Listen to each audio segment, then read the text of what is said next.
नाजरीन, इस दुनिया में कोई ऐसी जगह नहीं है जो खाना काबा की तरह मुकद्दस और मरकजी हैसियत रखती हो।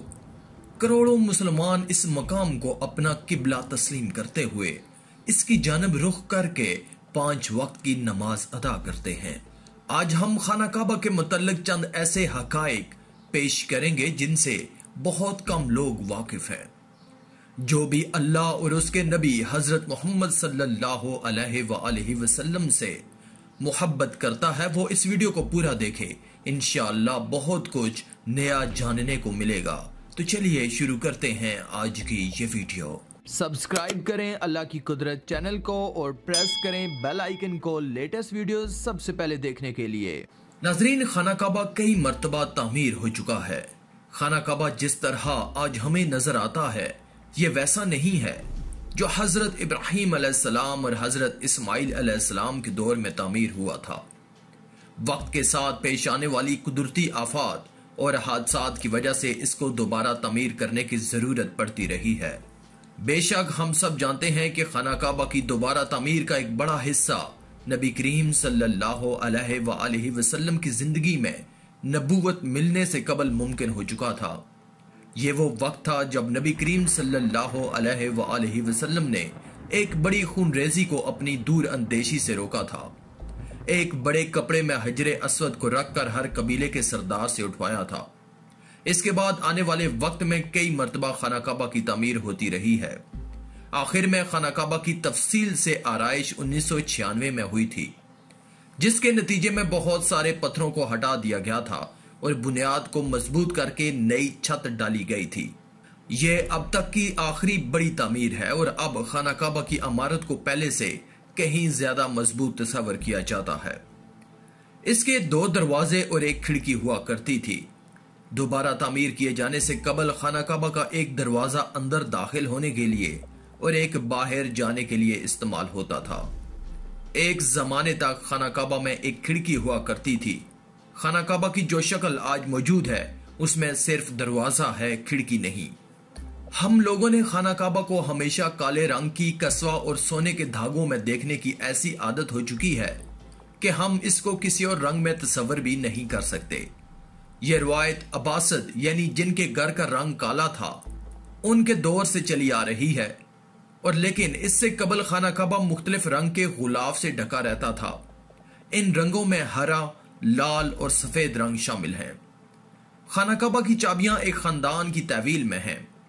फतह मक्का के वक्त नबी करीम सल्लल्लाहु अलैहि वसल्लम को खाना काबा की चाबियां दी गईं, लेकिन बजाय इसके कि आप सल्लल्लाहु अलैहि वसल्लम ये चाबियां अपने पास रखते, आपने ये चाबियां बनी शाइबा खानदान के उस्मान बिन तलहा को वापस कर दी।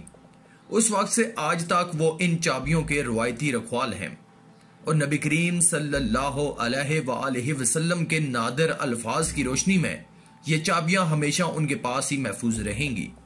ऐ बनी तलहा, ये चाबियां रोजे कयामत तक तेरी तहवील में रहेंगी, सवाए इसके कि जोर जबरदस्ती तुझसे गैर इखलाकी तरीके से छीन ली जाएं।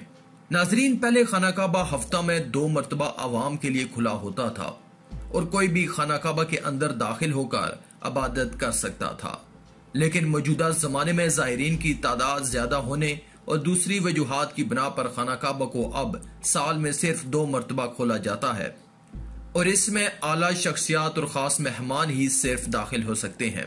खाना काबा के आस पास तैराकी की जा सकती थी। खाना काबा के वादी के निचले हिस्से में होने की वजह से दीगर मसाइल में से एक मसला ये था कि जब बारिश हुआ करती थी तो वादी में सैलाब आ जाता था। यह मक्का जैसे शहर के लिए कोई अनोखी बात नहीं थी, लेकिन यह बात दूसरे मसाइल की वजह बनती थी। इस वक्त यहां सैलाब की रोकथाम और निकासी आब का निजाम मौजूद नहीं था। बारिश के आखिरी दिनों में खाना काबा पानी में आधा डूबा रहता था, लेकिन क्या इस वजह से तवाफ काबा रुका? हरगिज नहीं।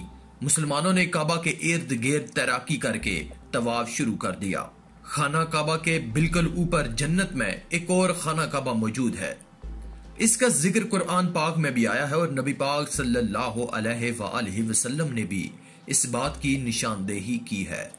अल्लाह के नबी सल्लल्लाहु अलैहि वसल्लम ने माराज का वाकया सुनाते हुए फरमाया, جب مجھے بیت المعمور یعنی اللہ کا گھر دکھایا گیا تو میں نے حضرت جبرائیل علیہ السلام سے پوچھا. انہوں نے جواب دیا کہ یہ بیت المعمور ہے جہاں 70,000 فرشتے روزانہ اللہ کی عبادت کرتے ہیں، اور جب وہ یہاں سے جاتے ہیں تو واپس نہیں آ پاتے، ہمیشہ نیا دستہ آتا ہے.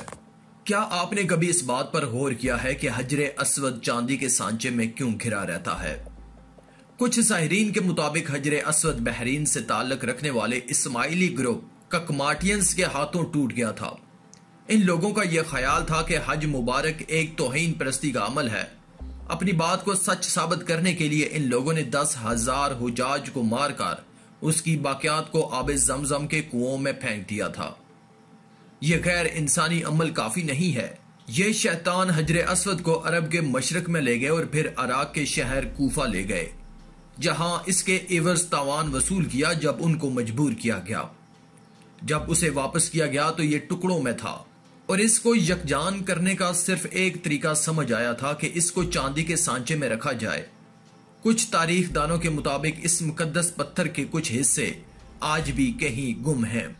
خانہ کعبہ مکعب کی شکل کا نہیں ہے. مکعب کی شکل سے مشہور خانہ کعبہ دراصل مستطیل کی شکل کا ہے.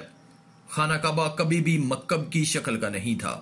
اس کی اصل زاویے کے مطابق یہ ایک آدھا گول حصہ ہے جس کو حجر اسماعیل کہا جاتا ہے.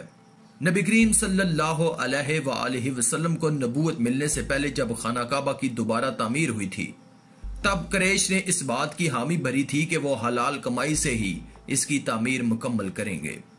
اس کا مطلب یہ ہے کہ جوئے، لوٹ مار، جسم فروشی اور سود جیسے حرام کاموں سے کمایا ہوا پیسہ استعمال نہیں ہوگا. قریش اتنے امیر تجارتی شہر میں ہونے کے باوجود اتنی رقم جمع کرنے میں ناکام ہو چکے تھے جو خانہ کعبہ کی تعمیر اس کے اصل سائز اور رقبے کے حساب سے کر سکیں. انہوں نے خانہ کعبہ کی چھوٹی عمارت تعمیر کی اور اس کی دیواریں مٹی کی اینٹوں سے بنائی. اپنی زندگی کے آخری حصہ میں حضور نبی کریم صلی اللہ علیہ وآلہ وسلم نے خانہ کعبہ کی دوبارہ تعمیر کا ارادہ کیا تھا، مگر یہ عظیم فریضہ انجام دینے سے پہلے ہی آپ صلی اللہ علیہ وآلہ وسلم جہان فانی سے کوچ کر گئے. خلیفہ عبداللہ بن زبیر کے دور حکومت کے چند سال کے مختصر وقفہ میں خانہ کعبہ اپنی اسی شکل میں موجود تھا جس میں نبی کریم صلی اللہ علیہ وآلہ وسلم نے دیکھا تھا. تو آج کی اس ویڈیو میں تھا بس اتنا ہی. مزید ایسی ہی انفارمیٹیو ویڈیوز کے لیے آپ ہمارے چینل اللہ کی قدرت کو سبسکرائب کر دیں اور ساتھ بیل کے آئیکن کو بھی پریس کر دیں تاکہ آنے والی تمام لیٹسٹ ویڈیوز کی اپڈیٹ آپ کو ملتی رہیں. شکریہ.